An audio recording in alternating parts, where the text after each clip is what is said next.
Hey everybody, give me 1 second. I'm just trying to set something up right quick so I can look at some things so I can give you guys some correct, accurate information. So please give me 1 second and I'll be right with you, okay?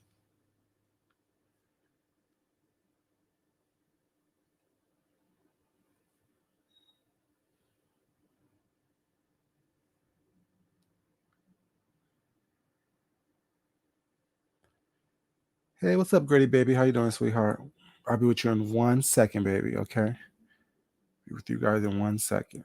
And thank you for being here, sweetheart. I appreciate it. I'm just laughing because people are silly to me. People are so silly to me. I know a lot of people are doing a thing right now. A lot of people are, saying live, whatever, talking about whatever they're talking about. But I want to start this conversation off by talking about, like I said, you saw the title, a conversation and a history lesson. Let's talk. First, I want to shout out Miss Olivia, the Oracle. She is the reason why I'm on live talking about this topic today because I was listening to her conversation about what's going on with the Bachelorette, the whole situation was not about the racism, this, that, and the third. But I decided to take a different approach on the conversation. Y'all know I like to take what people say and kind of bring my own vibe to it, my own situation to it. So there is not something. Okay, be safe, baby. Be safe. It's kind of dreary and cloudy here in Georgia, so be careful. So I wanted to take or expand her conversation that she's having either right now or had a couple minutes ago. I was just doing some research and getting myself together for this conversation. The quick research, things I already knew, but I just wanted to make sure that I had some facts in place so I could read those things to you so we can have a real serious conversation about what's really going on and the state of racism in America, the state of racism on social media, state of racism basically in the media itself. But not really harping on that aspect of it, but giving some brief history lessons based on what people have said, what things is going on right now, and using it to piggyback the conversation, using it to expand a little bit more and give people some definitions of what's going on. And I told you, I really don't talk about anything unless it really affects me particularly. And if y'all check out my community page, you will see that I posted a picture of I posted a picture of some paintings that I have hanging up in my home that kind of relates to what I'm talking about right now and what I'm picking back off of Miss Olivia conversation is. So I hope you guys really enjoy this. And I really want people to participate in this conversation. I really want people to talk and let me know what they feel, if they haven't known something, or if they know something was not more than what I'm saying. It would definitely be appreciated and greatly, appreciated, I should say. So first, let me look at my notes. Where's my notes at? Where's my notes? Damn it, oh, they go right here. Sorry about that, y'all. My notes. So basically, what the brief history why I'm talking about this is Miss Olivia was talking about the Chris Harris, the Bachelorette situation, um, Rachel Lindsay, Matt James. Those are the two black contestants, main contestants of the black of the Bachelorette. Rachel Lindsay was, I should say, I can say the first black bachelorette or the first black bachelor main character was not, and I guess the current one is a black guy. His name is Matt James. I don't watch The Bachelor, so it's not about that. It's not about them. But we're going to come back and make a circle around to them towards the end of this so we can discuss what's really going on with them. But the first thing I want to talk about is Chris Harrison and his conversation that he had about with Rachel Lindsay about The Bachelor. And I guess she has a podcast, and they were talking about some things that was going on, discussing the latest episode that was going on. I guess was Monday, which was last week, whatever. And they talked about it on Tuesday. By Wednesday, he issued an apology, and also, you know, announced that he's going to step down for a bit from the Bachelor franchise. Was not for whatever reasons. I don't care about that.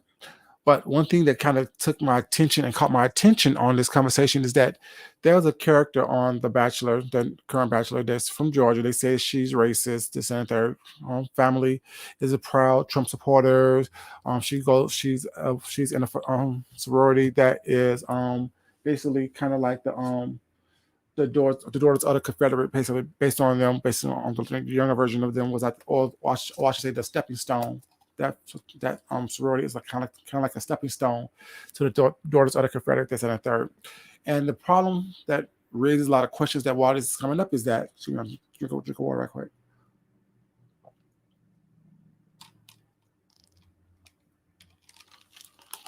Is that things have surfaced that this lady isn't racist or have tendencies to be racist. Well, I don't know her. I don't watch anything.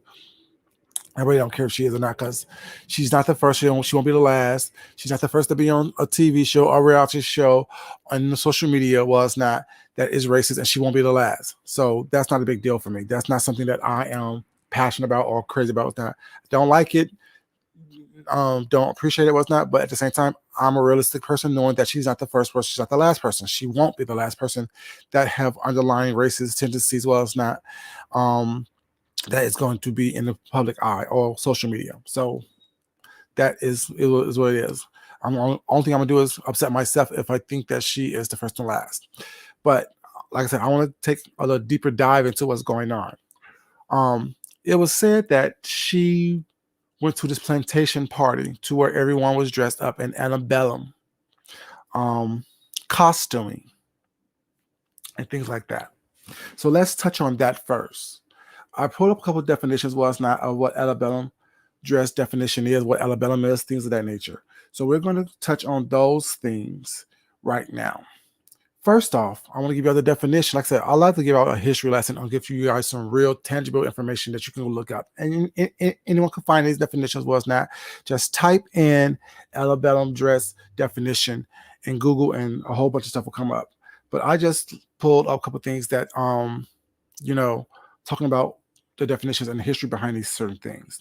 The first thing I pulled up is, what is antebellum? Sorry, what does the word antebellum mean? Antebellum.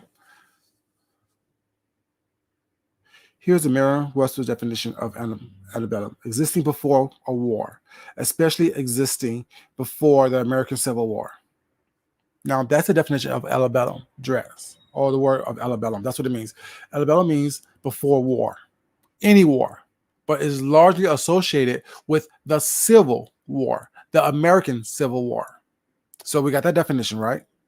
I want everybody to have a clear understanding of what's going on and how this conversation is going to go. It's not a biased one. It's not someone where I'm interjecting all of my feelings and emotions into it. We may get some of my feelings and emotions, but for the most part, I want to educate and give a brief history lesson of what's going on. So once again, the definition, what the Merriam-Webster's definition of antebellum is: existing before a war, especially existing before the American Civil War. Now, that is what the term antebellum means. Then we go to why is it called antebellum? And officially, the word antebellum can describe a time just before any war, but it's usually used in reference to the American Civil War. This word comes from the Latin phrase ante bellum, literally meaning before the war. And we're getting some history down here with what these words mean. Then it says, what is Southern antebellum style? Then it says, characteristics. The images of a Southern belle is often characterized by fashion elements such as a hoop skirt, a corset, pantalones, a wide brimmed straw hat, and gloves. As signs of tanning were considered working class, the unfashionable during this era, parasols and fans are also often represented. So the antebellum style is hoop skirts, wide brim hats, gloves, parasols, corsets. I would also like to say lace and heavy embroidering, since I am a person of fashion, that I do know those things also consisted in antebellum fashions. Look at lace trim collars, lace trim on dresses, lace gloves, things of that nature. Heavy embroidering or scarves and things of that as well. And as it says, during that time, tanning was considered something of the working class, which means you're out there working, you're also hitting the sun. You can't afford a parasol, you can't afford something to shield you from that. So that's what that is. Then, don't want that one. No. No. Okay, it says, does antebellum mean slavery? Does antebellum means slavery? Enslaved African people made up a large portion of the Southern population. The antebellum South, also known as the antebellum era or plantation era, was a period in the history of the Southern United States from the late 18th century until the start of the American Civil War in 1861. So does antebellum mean slavery? No. It means a time before a war. Now, as it says, the Southern population in the South was largely made up of slaves. So, of course, it will be associated or think to be associated with slavery. But it was during that time period of the plantation time where there were slaves, but the word necessarily doesn't mean slave, because we know the word antebellum means, as I just read previously, any time before a war. It just so happens to be vastly or grossly or predominantly associated with the American Civil War, which was a war where the South was against the North. They say it was for slavery, and that's not what it was for, but that's another history lesson in itself. So we have the definition of antebellum, where the word originated from, what the word means, and the time period in which it is loosely or largely associated with. Like I say, before I start the conversation, I want to give people a little history, so when I start talking, people will have some type of something to stand on, something to look at, something to associate with. Let me see if there's another one I want to look at.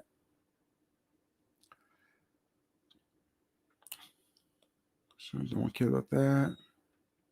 Okay, then it says, what is antebellum America?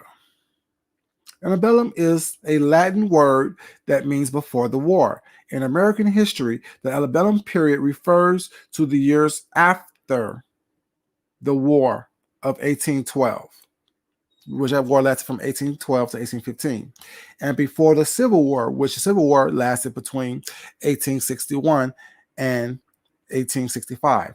So between 1865 and 1815 and 1861, that time, those 50 plus years was considered the antebellum period. And before the Civil War, the development of separate North and Southern economics, westward expansion of the nation, and the spirit of reform marked the era. So that time, those 50 plus years before the Civil War and after the War of 1812 was considered the antebellum period. That was caused by the developmental differences between the South and the North and expansion to the West. Once again, giving history lesson, you guys. People need to be able to research things, look things up before they have a conversation about them, so they can have a clear understanding, so they can can disseminate proper information to you. Okay. Don't want to care about that. Don't care about that. Don't care about that. I don't care about that. See what that says. Okay. The opposite of antebellum is postbellum, which means after the war, basically. Okay.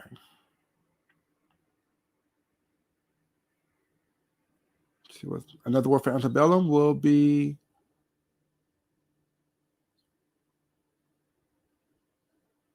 Early 19th century, basically. Colony, historical, pre-war. Those are the words that you can use instead of saying antebellum. So you say pre-war fashions, pre-war mentalities, pre-war mindsets, things like that. But people choose to use antebellum because, to me, I think the word antebellum, when people think of that, they think of slavery. They think of things that is harmful and to incite. But there's other words you can use besides that to have a general conversation if you want to do that. And when people get upset because, well, that's more of my situation. So that was a history aspect of this conversation I want to have with you guys. So back to Chris Harrison and The Bachelor.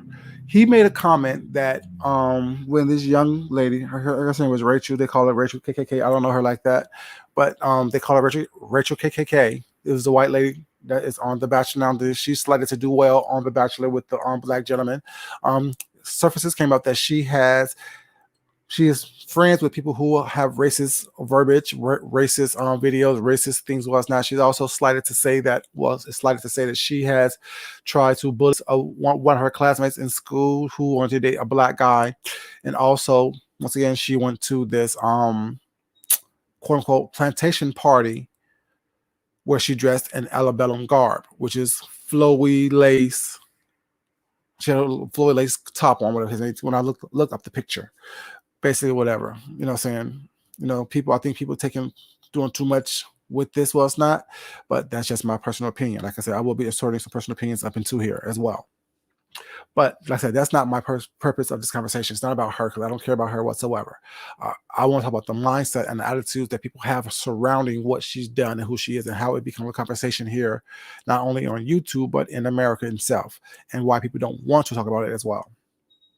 But Chris Harris made some comments when he was on Rachel Lindsay's podcast, where he was kind of defensive and trying to deflect and distract, trying to basically, you know what I'm saying, he was kind of a little bit slight passive aggressive and aggressive at the same time. But he made a comment that this party that this young lady went to was in 2018, and he said at times was different then. The racial conversation wasn't being had at that point. This whole mindset of people going to plantation parties and dressing up as slaves or this and the third or antebellum garb was not something that was done back in 2018. And the first thing that struck me was, hold up, yo, you're not telling the truth right there. That's not actually correct. Because who remember Paula Deen? Who remember the whole fiasco with Paula Deen?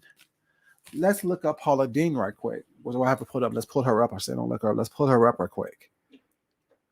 Let's pull up the whole Paula Deen situation, the whole Paula Deen fiasco. Where's it at? Okay. I pulled up the complete timeline of Paula Deen. And Paula Deen's downfall. If y'all don't remember what happened with Paula Deen, is that she was sued by her general manager of a place called Uncle Bubba. Oh, hey, baby. Don't be trying to scare people. Why don't you say something? Anyways, so she was being sued by her restaurant manager, her general manager of her place called Uncle Bubba's in Savannah, Georgia. It came out during that time that Paula Deen participated in a plantation-style wedding where she wanted her employees, the male and female employees, to dress up as slaves, servants in the antebellum era. And let's look at this complete timeline of her downfall. Because you remember Paula Deen was the Southern lady that everyone went to. She was on Oprah. She was on all these talk shows. She was showing her fried chicken, her biscuits, all the traditional Southern delicacies. Now, if this conversation that Chris Harrison said that wasn't something that was had in 2018, he must have forgot about Paula Deen, because her whole fiasco started in May 2013. The summer of 2013 when all this stuff came about, where Paula Deen was being drugged through the mud. You know, she had her cookware in Walmart, Kmart, all the marts. She had her food everywhere. She was on all kind of TV shows. She was on the Kids Bake Off. She was on all these different things like that, whatever. And all this was a big thing. So if the conversation wasn't being had in 2018, why was Paula Deen being drugged through the mud and lost all of her endorsements and things of that nature in 2013? Okay, let's go through this little timeline right quick. Paula Deen admits to using racial slurs. This was in June 19, 2013, while she was being deposed during her lawsuit brought against her by Lisa Jackson, the former general manager of her Savannah, Georgia's restaurant, Uncle Bubba's Seafood and Oyster House. Deen admits to using the N-word in the past. Yes, of course, she stated. During the same disposition, she also says that just not the word. That's not a word that we use as time has gone on. Things have changed since the 60s in the South. And my children and my brother object to that word being used in any cruel or mean behavior as well as I do. So that was on in a deposition of June 19th, 2013. Paula Deen was stated in a disposition where she was being sued by her former general manager that yes, she did use the word back in the days, but now that word is unacceptable. Okay. Then Deen allegedly wanted Black employees to act as slaves. Okay. In the same deposition, Jackson also claimed Deen wanted her African American employees behave a certain way during a wedding Deen was planning. I mean, it was really impressive. That restaurant represented a certain era in America after the Civil War. During the Civil War, before the Civil War, it was not only Black men, it was Black women. I would say they were slaves. Radar quoted Deen as saying about the party during a deposition. A rep for Deen later told TMZ, Mrs. Deans does not condone or find any use of racial epithets acceptable, as she is looking forward to her day in court. Okay. I'm just saying, y'all. So this is all to say that Chris Harrison from The Bachelor, the executive producer of The Bachelor, the person who is the face of The Bachelor, forgot all this stuff was going on and tried to sugarcoat and whitewash what a contestant on his current season has done. Footage of Deen sympathizing with slave-owning ancestors reemerges. June 21st, 2013. After the deposition, the Huffington Post revisit the Times talks Deen did in 2012. So she did something in 2012 before the deposition. In it, she said, Black folks were such an integral part of our lives during the Civil War. They were like our family, and referred to African Americans as these people and workers. That was in 2012. But all this stuff that Chris Harrison suddenly forgot is so funny and so convenient that people who think this way tend to not understand the hurtfulness and the offensiveness that this type of behavior have. But let's keep going. Food Network does not renew her contract. On June 21st, 2013, in the wake of the lawsuit, the Food Network confirms they will not be renewing Deen's contract. Her show, Paula's Home Cooking, came to end after being on the air for 14 years. So mind you, the Food Network decided to relinquish ties with her after 14 years of supporting her and her cooking shows and things of that nature. And that's what I mentioned prior to even reading all this stuff about her. At the time, she issued a statement to CNN saying, I have had the pleasure of being allowed into so many homes across the country and meeting people who have shared with me the most touching and personal stories. This would not have been possible without the Food Network. Thank you again. Love and best wishes to all of y'all.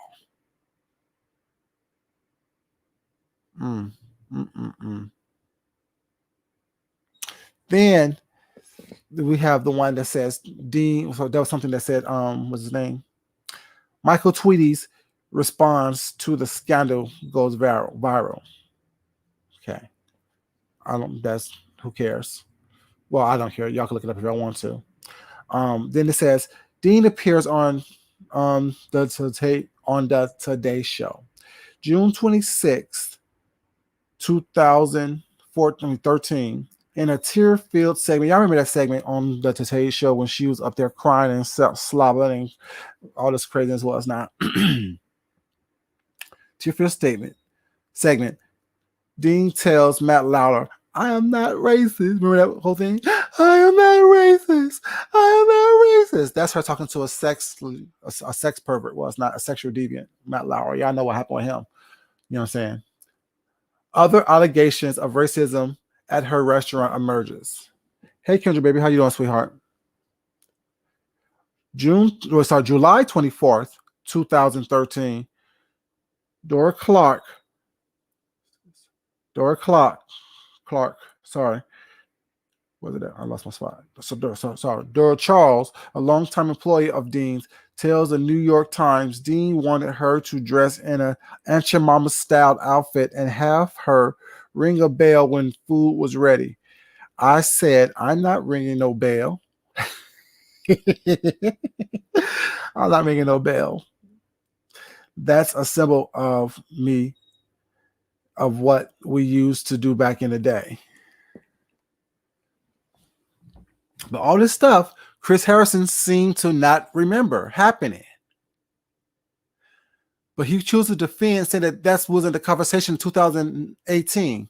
So if that was the conversation in 2013, why would that conversation still be relevant in 2018 and in 2021?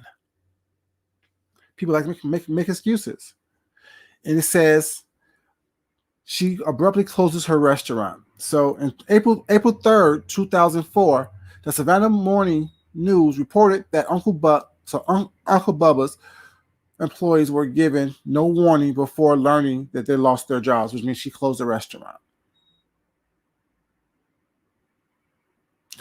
Then says she returns to the Today Show to explain what she's learned. September 23rd, which is my brother's and my auntie's birthday. Very much so, Kendra, very much so. September 23rd, 2014, Dean sits down with Matt Lauer again to discuss being 1 year out from her original scandal and after the federal judge dismissed the lawsuit against her. I don't know that woman. And when I see things like that, I'll run from the room, she said. Of the original Today Show appearance. Oh, she don't know the person she was a year ago. She's so different now. And when she sees stuff like that, she's going to run out of the room. Okay.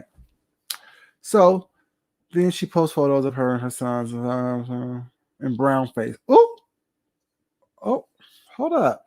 She posts photos of her and her son seemingly in brown face. July 7, 2015.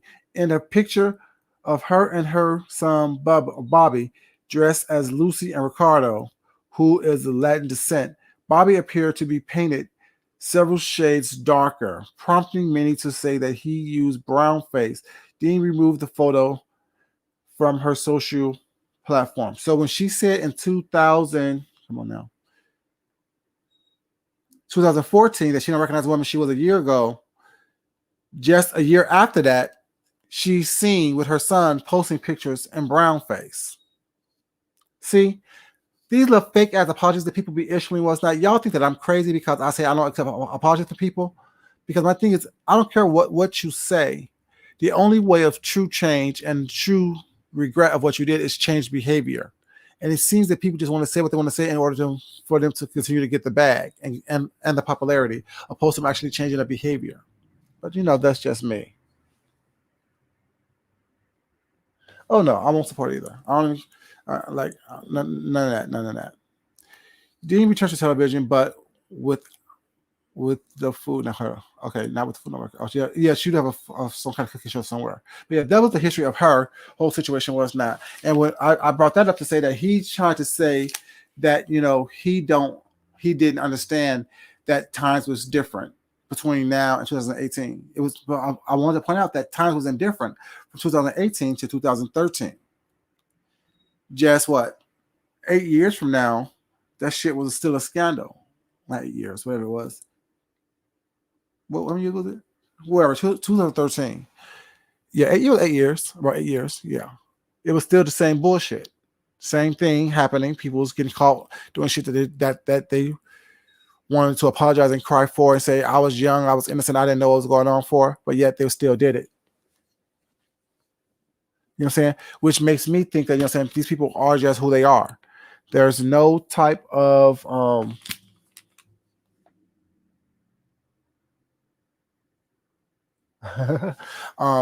there was just that who that is. You know what I'm saying? There's not something, you know what I'm saying, that is just inherited in who they are. You know what I'm saying? You can change all day long was not, but if you grew up in a certain surroundings, a certain environment was not with a certain mindset, more likely you have that mindset as well. More than likely. So yeah.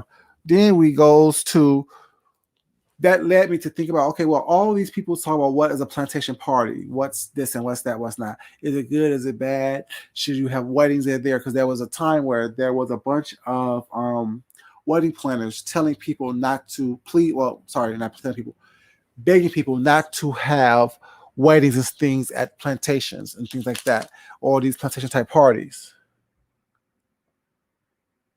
Right? Can you have to worry about that? Words are just words.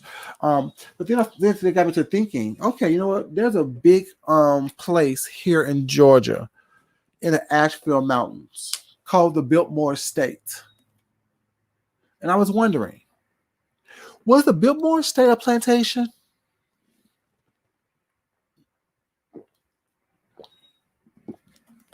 Is the Biltmore Estate, that's something that's really popular here in Georgia? People travel from all around the world to visit there. People have weddings there. People do all these different things at the Biltmore Estate. People do all these things at the Biltmore Estate. So I went to go look that up. I went to go look up the Biltmore Estate and came across some interesting information. And I found some things. Where's that? Come on now. There we go, right there. Okay. And I found some interesting things. Have y'all heard of the Biltmore Estate before? If you have, you know what it is. It's in Asheville Mountains. It's not then. If not, you know what I'm saying, let me tell you a little bit about the Biltmore Estate. Let me read this article. This article I found was on the Endeavors. It's titled More Than Biltmore. And this article was written by Mark Dershowitz.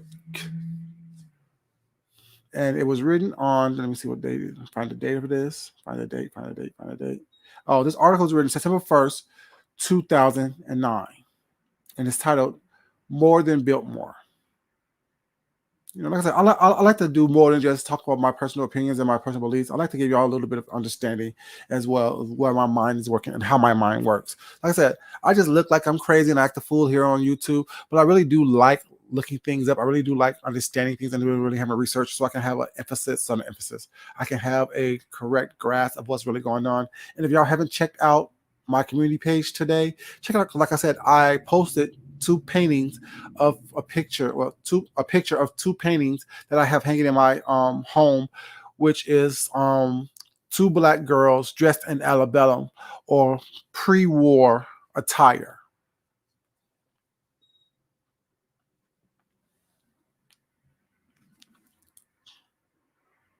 So, okay, this is called More Than a Biltmore. This is the article called When Darren Waters was growing up in Asheville, North Carolina. Sorry, it's in North Carolina, not Georgia. It's my bad. People told him that George Vanderbilt forced blacks off their land to create the Biltmore Estate. Some 120,000 acres and a huge chateau in the middle of the Appalachian Mountains, basically.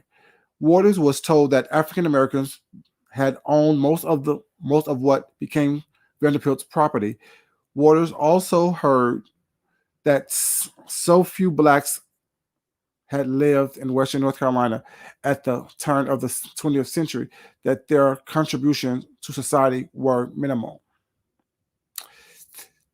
That is what we all heard growing up, Waters said. And none of this is true.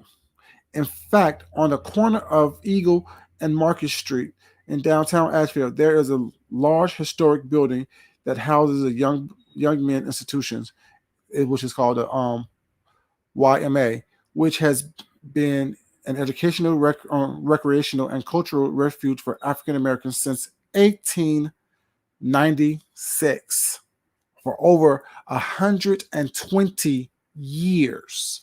There has been a building that housed and educated black men on the corner of Eagle and Market Street in downtown Asheville.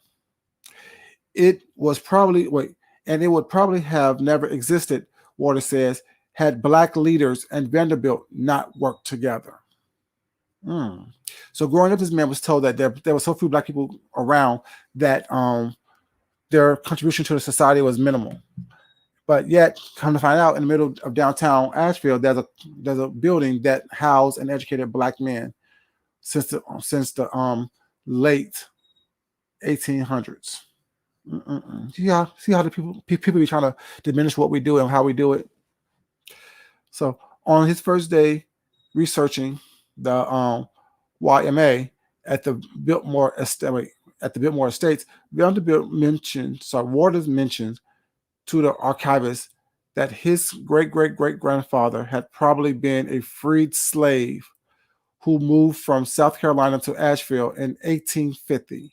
Waters' great-grandfather, Lewis Waters, had owned an apple orchard in Eddyville, but that's about all he knew. For the heck of it, the archivist did a quick database search for Lewis Waters. She got 3 hits, handwritten letters from the 1890s that Lewis Waters sent to Charles McNamee, Biltmore's manager. Turns out Waters' great-grandfather had a business and hauled debris off the estate during construction of the Biltmore house. In one letter, Lewis asked for his pay in advance so he could buy a team of horses. In another, he asked McNabb for to renew his contract. Okay. Okay, let's go on here. Vanderbilt did buy some land from the black families, but not nearly as much as he purchased from white families, such as the predominant Patton family, and blacks were not cajoled to sell out to Vanderbilt. The letters from the black leaders show that it was a mutual agreement. So this basically, the point of this whole thing is that this young man, Lewis Waters, wanted to find out what was really going on. Darren Waters. Lewis Waters was his great-grandfather. Darren Waters wanted to research his history and the contributions to by the blacks in the area when George Vanderbilt bought the land and built the Vanderbilt Estates. So while it was during that whole 1890s time, was not things of that nature, there were black people who owned businesses who helped remove debris, such as his father, which his name was Lewis Waters, great-great-grandfather, I should say, Lewis Waters, and things of that nature. So when I went to go look at to see was the Biltmore considered a plantation, it was not considered a plantation. And the stories that was told that black people was conjured out of their land or used out of their land and made to be basically got pennies on the dollar for their land was not. A large part of the Biltmore estate was purchased from white families, prominent white families, and some black families who own some land in the area as well. So where I was going to go with that by looking that up is to find out if it's still okay for people to have weddings and festivities and engagements and parties and stuff at the Biltmore Estate, since everyone wants to say stop having, don't participate and don't do anything with these quote unquote plantation buildings and lands was not. And then I started to ask the question to myself, okay, even if something was known to be a plantation, be a cotton plantation, as us tobacco plantations, we have a lot of those fields here in the South. There's a lot of tobacco fields, a lot of cotton fields, things of that nature still. Even if It was once used as a plantation that housed slaves and used slave labor in order for it to prosper and grow. In the 22nd century, which we're in right now, will we still want to punish the owners of these properties for what their ancestors had did prior to? Now, if they have the same mentalities as their ancestors, my answer would be yes. But if they don't have the same mentalities and the mindset as their ancestors was not, I think that, they can't be held accountable for what their ancestors had did. Just like we can't be held accountable for what our ancestors or what someone in our family may have done. You know what I'm saying? That's just my opinion personally. And even if you tear down the plantations and rebuild, the land is still soaked in blood. All the land of this country is soaked in blood of some form. Be it the native people's blood, be it the Irish blood, the Japanese blood, the African American blood, African American, the African blood that soaked these lands. I think that at some point, yes, it's right for us to acknowledge what's going on in this country and what has happened in this country, what's not. But it's one thing to try to act as if we're all are without sin. Like I said, apologies aren't needed. Change behavior is.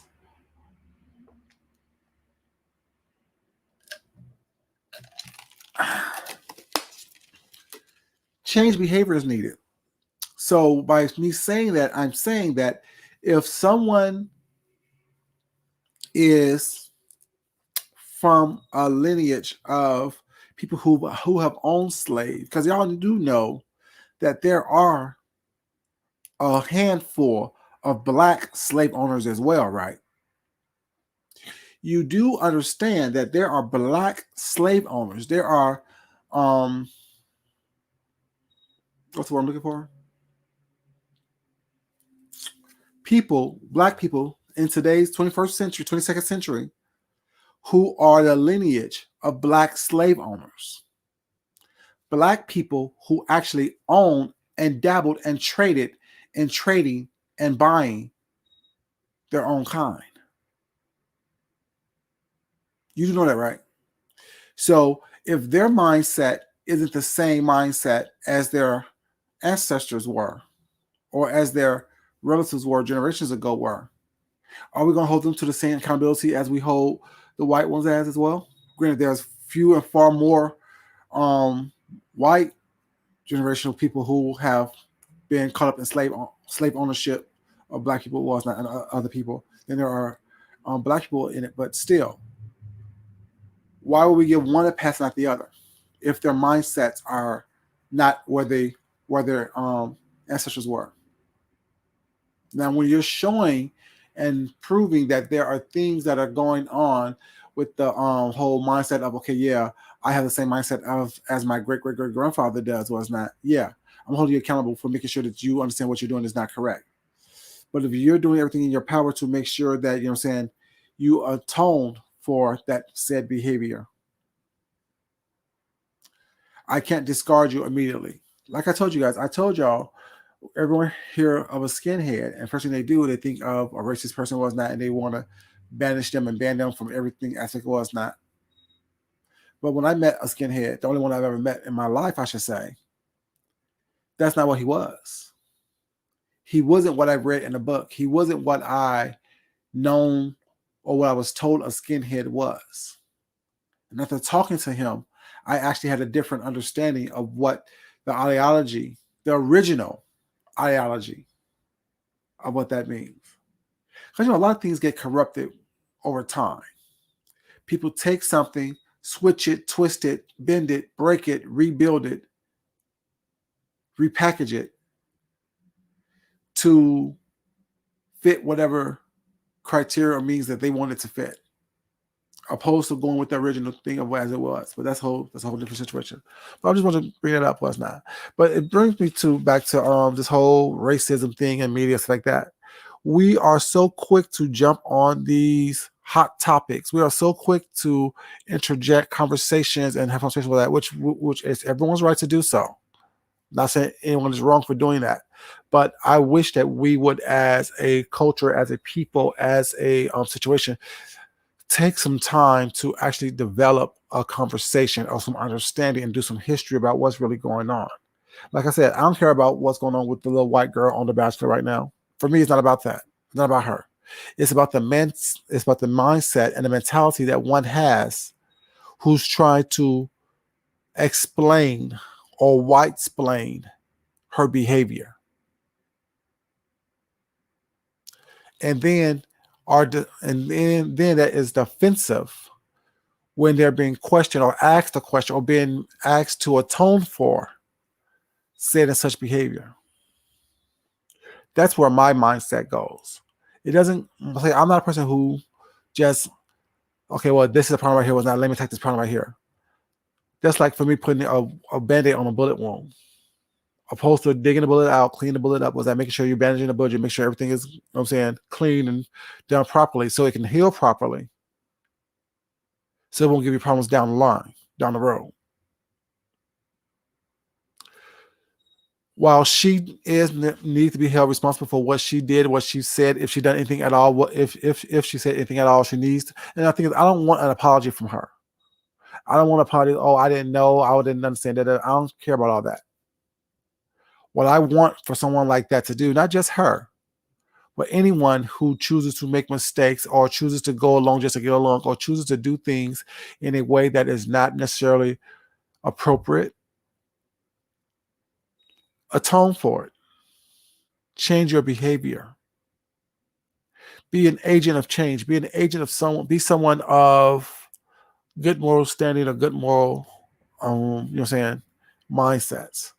Don't think that apology is going to get you out of the hot water because that's what the war have told you. How about just changing the behavior? How about taking down all the negative stuff that you think you did to offend someone? Because people get offended by everything anyway. Wasn't that? Somebody may get offended by what I'm saying right now. I'm not saying it to be offensive. I'm not saying it to be malicious. I'm just saying it to be saying it because it needs to be said. If someone gets offended by it, that has nothing to do with me at all. And I'm not gonna take a handle on your sensitivities and your sensibilities.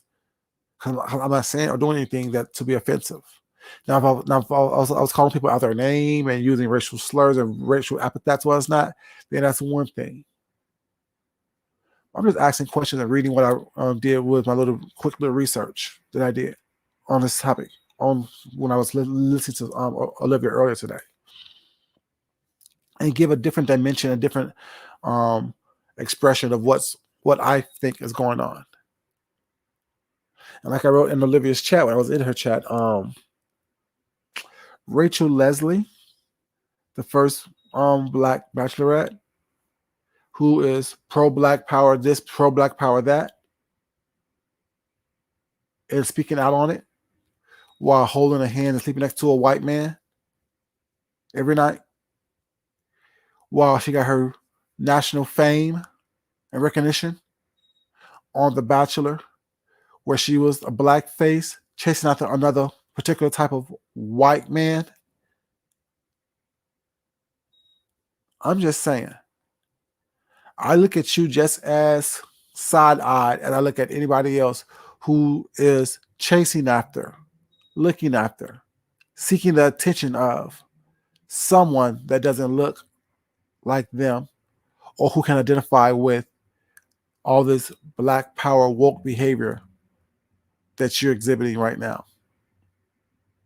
I'm just saying. I understand you have to play the game to get what you want. I understand you have to play the game to be where you are. But just remember, when we all heard of you, when we all saw you, when we all recognized you, you was a black face on a love reality show chasing after a white face, wanting him to love you, marry you, accept you, appreciate you.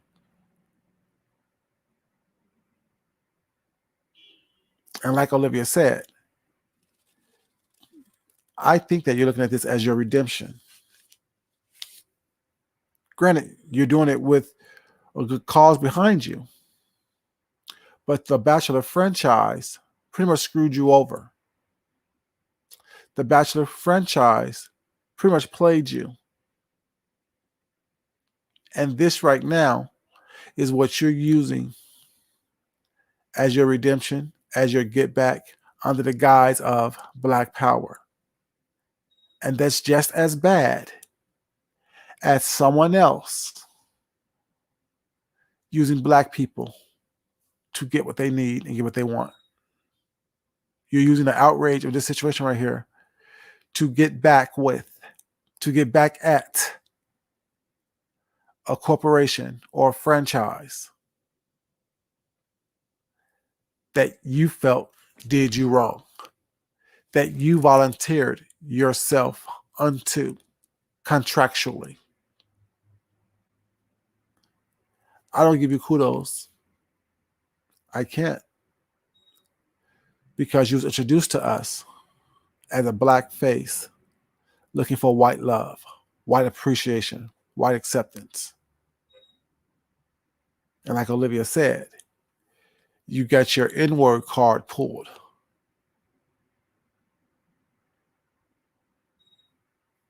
I'm just saying, y'all. But yeah, this has been a conversation and a history lesson. Not all people not all Black people who fight for Black causes do it with integrity and morality that it should be done with. Not everybody who fight for Black causes and racially injustice do it with the integrity and mindset in which it should be done in. Some do it for personal reasons. Some do it for glory and gratification.